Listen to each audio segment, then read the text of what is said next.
ആകാശത്തിലൊരമ്പിളിയാണോ ആഴക്കടലിലെ മുത്തുകളാണോ ആമ്പൽ കൂളത്തിലെ താമരയോ റസൂലുള്ള വൈദൂര കുന്നിലെ മഞ്ചരിയോ ഹബീബുള്ള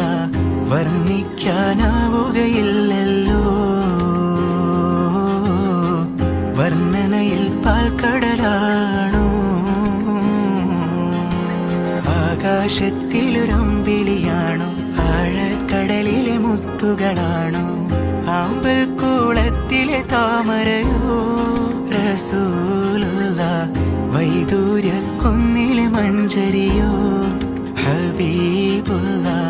വർണ്ണിക്കാനാവുകയില്ലല്ലോ വർണ്ണനയിൽ പാൽക്കടലാണോ